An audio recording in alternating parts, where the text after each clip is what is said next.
Kayo po ba mga bossing ko, isa sa mga nagnanais na mas mabilis na makatrack ng swerte lalo na sa pera? Aba, ituturuan ko po kayo mga bossing na isa sa mga sikreto.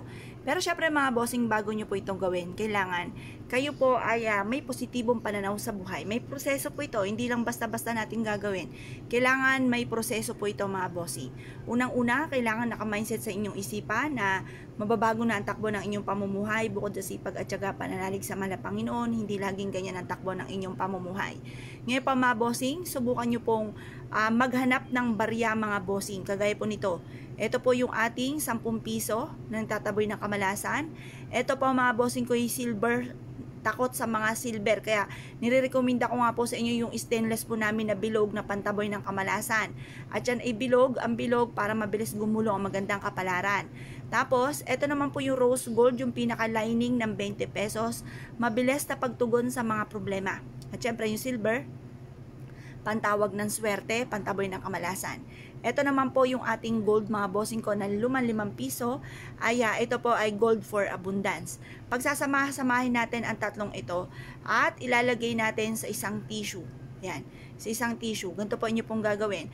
Habang nakaharap ka sa may silangan na 6:30 or kaya po mga bossing ko ay alas 7, kunin nyo po ito, pagpatong-patungin.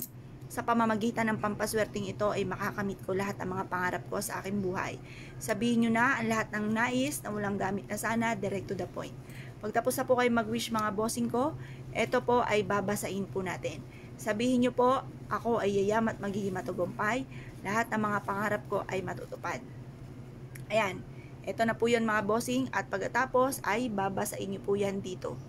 Babasain nyo. Pero, wag po, baka yung tawag dyan, masira yung pinaka-tissue. Yan. Pag masyadong nabasa, kagaya po nito, pigain nyo lang. Yan. Tapos, mag-wish po kayo. Sa pamamagitan nito ay magtutuloy-tuloy na ang pasok ng swerte at kailanman na hindi na ako mamumblema sa usapin ng pera. Lahat ng mga pangarap ko ay matutupad. At kung ano man ang mga pagsubok ang pinagdadaanan sa ngayon, ay kaagad ko itong pagdadaanan at hindi ko ito tatambayan.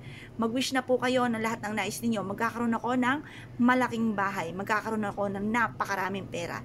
Kailanman na hindi na ako maubusan ng pera at lahat ng mga pangarap ko ay smooth kong makakamtan. Magkakaroon ako ng negosyo na dito na ako yayaman at malalayo ako sa anumang kapahamakan. At kung ano man po yung pinapangarap ko, ay smooth ko nga po itong makakamtan. Ito po ay magaan ang daloy ng swerte sa akin matapos ko itong gawin. I-wish na po lahat ng nais po ninyo. Pagtapos na po kayo mag-wish, ito po ay ibilad sa sinag ng araw hanggang alas 8 ng umaga. Makalipas ng alas 8 ng umaga, iwanan nyo po ito sa may bintana po ninyo mga bossing sa gawing silangan. Ito po ay makakatulong upang sa ganun magkaroon kayo ng malaking benta araw-araw at araw-araw ang dating ng pera. Tuloy-tuloy ang pasok ng swerte. Kaya kung kayo po naniniwala at nais po itong gawin mga bossing, asya mga bossing, good luck po sa inyo po lahat.